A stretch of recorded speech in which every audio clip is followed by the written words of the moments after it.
fans, it is I, Dave, the Real Music Observer, observing real music in real time for real people just like you, right there, and this dude right here. So Phil Collen from Def Leppard told blabbermouth.net, or at least they reported it, that he found it very weird that they weren't in the Rock and Roll Hall of Fame at this point. They'll be touring with Journey this summer. Journey is in the Hall. Def Leppard is not.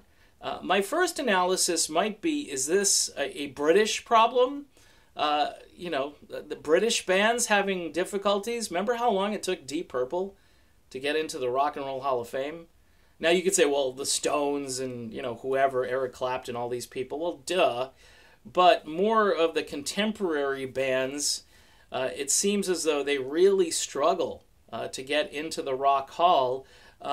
This argument that Eddie Trunk made about influence and how Bon Jovi was just the most influential band in the 80s and they helped shape everyone else's sound. And, you know, Def Leppard was actually on the scene first, Eddie. And they were. And quite honestly, I prefer a band that sticks to its core.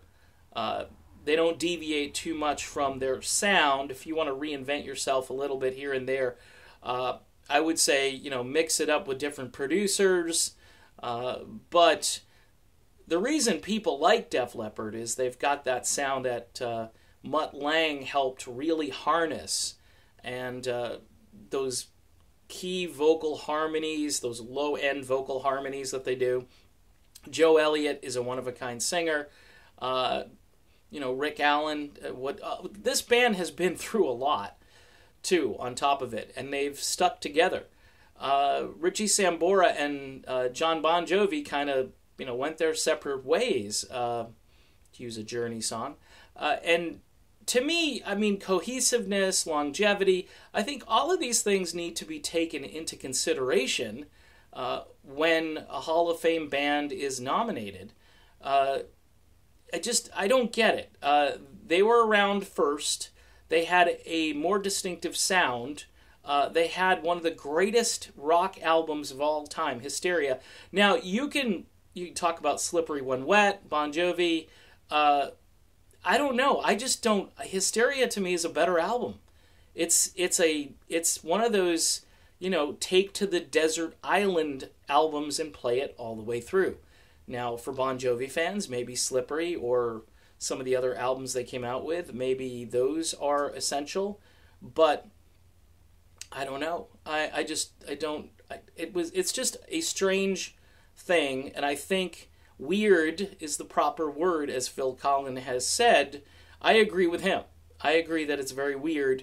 I hear Def Leppard, though, if they do get nominated and chosen, that they may do a Sex Pistols routine and just refuse it altogether. I think that would make a powerful statement. You know, they'll be nominated, they won't be there to accept their awards, and I think that will signal to this Rock Hall that they're just, I mean, Dire Straits is getting in, right? Dire Straits, Def Leppard, Brit bands, the output for Dire Straits, you know, late 70s to about 1990, done, okay? Hysteria, all this stuff that Def Leppard did, bigger albums, maybe you want to say Brothers in Arms by Dire Straits is a landmark album, it is, but as far as longevity, Knopfler called it quits after the Heavy, Heavy Fuel album, forget the name of it. I think it's On Every Street or something like that, but please don't crucify me if I got that wrong.